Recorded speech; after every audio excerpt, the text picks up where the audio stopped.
నమస్తే, welcome to Telugu రాజ్యం. నేను సిరి. Mood of Andhra Pradesh. ఇప్పటికిప్పుడు ఆంధ్రప్రదేశ్లో ఎలక్షన్స్ వస్తే మరి గెలుపు ఎవరిది అనేది ఇప్పుడు చర్చనీయాంశమైంది. సో నిన్న ఒక సర్వే కూడా మనకి రిలీజ్ చేసిందంటే ఇప్పటికిప్పుడు ఎలక్షన్స్ వస్తే కేవలం 31 సీట్లతోనే కూటమి ప్రభుత్వం వస్తుంది అని ఒక సర్వే కూడా వెల్లడించింది. మరి దీని మీద స్పందించడానికి మనతో పాటు ఉన్నారు ప్రముఖ రాజకీయ విశ్లేషకులు కేఎస్ ప్రసాద్ గారు. నమస్కారం సార్. నమస్తే. సార్, ఇప్పుడు చూస్తుంటే ఇప్పటికిప్పుడు ఆంధ్రప్రదేశ్లో ఎలక్షన్స్ వస్తే ఇంకా కూటమి ప్రభుత్వానికి అసలు గెలిచే అవకాశం లేదు, కేవలం 31 సీట్లకి మాత్రమే వాళ్ళు అంకితమయ్యే అవకాశం ఉందని చెప్పేసి సర్వే చెప్పేసింది. సో ఇప్పుడు మరి దీన్ని ఎలా చూడాలంటారు సార్? మన బీఆర్ ఎలక్షన్స్ చూసిన తర్వాత కూడా ఇంకా సర్వేలు చేసి వాళ్ళకి సెఫాలజిస్టులకి ఒప్పుకుందంటే వాళ్ళకి ఇలా దండం పెట్టాలి. కానీ మీరు మీ పని మీరు చేసుకోండి, డబ్బులు ఎక్కువ ఉంటే ఆనందం వదిలించుకోండి, అంతకన్నా ఇంకేం లేదని నేనైతే ఖచ్చితంగా చెప్తాను. ఇప్పుడు ఇది గతంలో ఆత్మసాక్షి, దానికి ఇప్పుడు ఐఐటిఎన్స్ అని ఏదో చెప్పి కొత్త ఈ వ్యవస్థ ఒకటి స్టార్ట్ అయింది, చేస్తున్నారు. ఇప్పుడు 18 నెలల మూడ్ ఆఫ్ ద స్టేట్ అన్న దగ్గర ఈయన సర్వే చేయక మునిపే మీరు గమనించుకోగలిగితే ఎమ్మెల్యేలకి ర్యాంకింగ్లు, మినిస్టర్స్కి ర్యాంకింగ్లు, ప్రభుత్వ పరంగా ఒక ప్రక్రియ ఆల్రెడీ ఇనిషియేటివ్ నడుస్తుంది. They are showing their pathetic performance. ఇది అడ్మినిస్ట్రేటివ్ పరంగా వాళ్ళు చూపిస్తున్నారు. ఇప్పుడు మీరు ర్యాండమ్ శాంపుల్స్ తీసుకొని ఇవాళ ఉన్న గవర్నమెంట్లో 18 నెలలు గడిచిన ఈ గవర్నమెంట్కి యాక్యురసీ అయితే ఎవరు చెప్పేస్తాడు? ర్యాండమ్గా మనకి జరుగుతున్న ఒక సన్నివేశాలు, ఉదాహరణకి వ్యవసాయం ఎలా ఉంది రాష్ట్రంలో, లేకపోతే ఇండస్ట్రియలైజేషన్ ఎలా ఉంది, తర్వాత ఇన్ఫ్రాస్ట్రక్చర్ గ్రోత్ ఎట్లా ఉంది, లేదంటే ఎంప్లాయీస్ హ్యాపీగా ఉన్నారా లేదా, లేకపోతే విద్యా విధానం ఏ విధంగా ముందుకు పరిగెడుతుంది, లేదంటే విద్య సంబంధించిన ఈ సంక్షేమ పథకాలన్నీ సక్రమంగా అందుతున్నాయా, ఇలాంటి ప్రైమరీ కాన్సెప్ట్స్తోనే ఎవరైనా సర్వే చేస్తారు. అవును సార్. సో ఈ సంక్షేమ ఫలాలన్న దగ్గర ఫస్ట్ 1 year వాళ్ళు ఎలాగో ఇవ్వలేదు. ఇవ్వడానికి పట్టుకొచ్చి వాళ్ళు సర్వే అంటే 100 గుండు 0 మార్కులే వస్తాయి. ఇచ్చిన వాటి మీద అవుట్కమ్ మీద మాట్లాడమంటే, ఉదాహరణకి నువ్వు అగ్రికల్చర్ సెక్టర్లో రైతులకి ఇస్తానన్న రైతు భరోసా ఏదైతే ఉందో అది ఎష్యూర్డ్ ఎంత 20,000 రూపాయలు, కానీ వీళ్ళు గత ప్రభుత్వం ఇచ్చింది 13,500 రూపాయలు, కేంద్ర ప్రభుత్వం ఇస్తుంది ఎంత దగ్గర 6,000 రూపాయలు, 3 విడతలుగా 4 విడతలుగా ఇస్తుంది.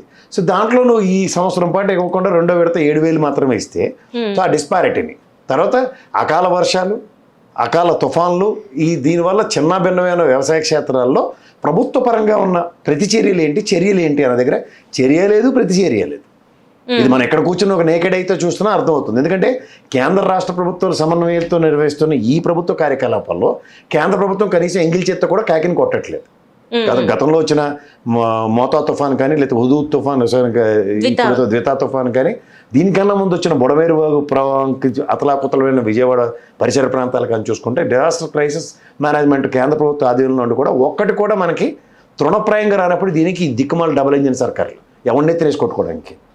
సో ఈ ప్రాస్పెక్టులో అగ్రికల్చర్ సెక్టర్లో ఫినామినల్ గ్రోత్, అంత కరోనా పాండమిక్ సిచ్యువేషన్లో కూడా నేను ఎప్పుడు చెప్తూ ఉంటాను, 89,924 కోట్ల ఉత్పాదకతని సంతరించుకున్న ఆంధ్రప్రదేశ్ అగ్రికల్చర్ సెక్టర్లో నెంబర్ 1 పరిగెడుతున్న తరుణంలో ఈ ప్రభుత్వం గత ప్రభుత్వంలో 14 నుంచి 19 దగ్గర 57,000 కోట్లు మాత్రమే పరిమితమైన దగ్గర ఈ ప్రభుత్వం చిత్తశుద్ధి టువర్డ్స్ అగ్రికల్చర్ సెక్టర్ దగ్గర అంటే నేను చంద్రబాబు గారి మాటతో కూడా వరి 2వ క్రాప్ వేయొద్దని మాట్లాడుతున్న విషయాలు ఉదంతం అవుతుంటే, ఓ పక్క ఎక్స్పోర్ట్కి అక్రమ రవాణా, తోటకూర అని కబుర్లు చెప్తున్న ఈ ప్రభుత్వం విదేశాలకి సక్రమంగానే అగ్రికల్చర్ సెక్టర్లో ఎక్సెస్ అంతటిని పంపిస్తున్న ఎక్స్పోర్ట్ మాడ్యూల్ ఎందుకు ఓపెన్ చేయట్లేదు? దానికి లాజిస్టిక్స్కి వచ్చిన ప్రాబ్లం ఏంటి చెప్పమనండి. పక్క దేశాలు, కెన్యా లాంటి దేశాల్లో చాలా దేశాల్లో వరి తింటున్నారు, వాళ్ళకి ఎక్స్పోర్ట్ కావాలి, పంపిస్తున్నారు కూడా. అక్కడికి ఎందుకు పంపించలేకపోతున్నారు? దానికి ఉన్న యాడ్ స్టిక్స్ ఏంటి? ప్రధానికి రేషన్ బియ్యమే అక్రమంగా తరలిస్తున్నారు. ఇది మాట్లాడదాం. రేషన్ బియ్యం అక్రమంగా తరలించే బదులు సక్రమంగా పండిన పంటనే తీసుకెళ్లి పంపించుకుని ఎక్స్పోర్ట్ మాడ్యూల్ ఓపెన్ చేయడానికి ఈ ప్రభుత్వంకి వచ్చిన ఉల్లంఘనతనం ఏంటో నాకు అర్థం కావట్లేదు. మీరు ఇది గమనించారా?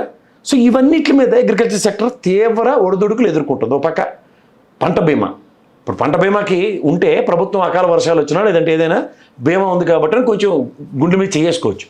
ప్రభుత్వం ఆ పర్యాయ చేయకపోతే, ప్రభుత్వం దగ్గర నుంచి ఆ ప్రతిచర్య లేనప్పుడు వ్యవసాయదారుడికి ఇచ్చే భరోసా ఏంటంటే శూన్యం. ఒక పక్క కౌలు రైతులకి చేతిలో డబ్బులు ఇచ్చి దారాదత్తాన్ని, స్వాభిమానాన్ని, నెక్స్ట్ దానగుణాన్ని చాటుకున్న పవన్ కళ్యాణ్ గారి 18 నెలల్లో కూడా వ్యవసాయ క్షేత్రంలో పనిచేస్తున్న కౌలు రైతులకి విధి విధానాలు ప్రభుత్వ పరంగా ఈ రోజుకి కూడా తేర్కారం చేయకపోతే టోటల్ అగ్రికల్చర్ సెక్టర్ ఏ విధంగా దయనీయమైన స్థితిలో ఉందో కరెక్ట్ కనబడుతుంది. ఇది వ్యవసాయ క్షేత్రం మీద ఈ సర్వే ఇచ్చిన ఒక రిపోర్ట్. సో రెండోది మనం తీసుకుంటే ఎంప్లాయ్మెంట్ సెగ్మెంట్ తీసుకుందాం. ఎంప్లాయ్మెంట్ సెగ్మెంట్లో ఏముంటుంది? ఈ రోజుకి 1వ తారీఖు జీతాలు ఇస్తారని 1వ నెల మాత్రమే ఇచ్చి తర్వాత మిగిలిన 17 నెలల్లో 13 డిపార్ట్మెంట్ల పైచీలకు నాకు తెలిసి 13, 14 డిపార్ట్మెంట్లకు ఈ రోజుకి కూడా జీతాలు.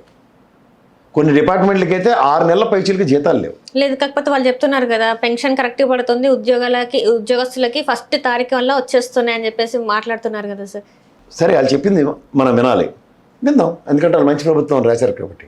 కానీ ఎంప్లాయీస్ సెగ్మెంట్లో 1st తారీఖు జీతం పడుతుందా లేదా అన్న దగ్గర ర్యాండమ్ శాంప్లింగ్ తీసుకోవాలి. ఏ ఎంప్లాయ్మెంట్ని అడిగినా సరే మన బాపరాజు గారు మాట్లాడినప్పుడు కూడా చెప్పిన మాట్లాడే కదా.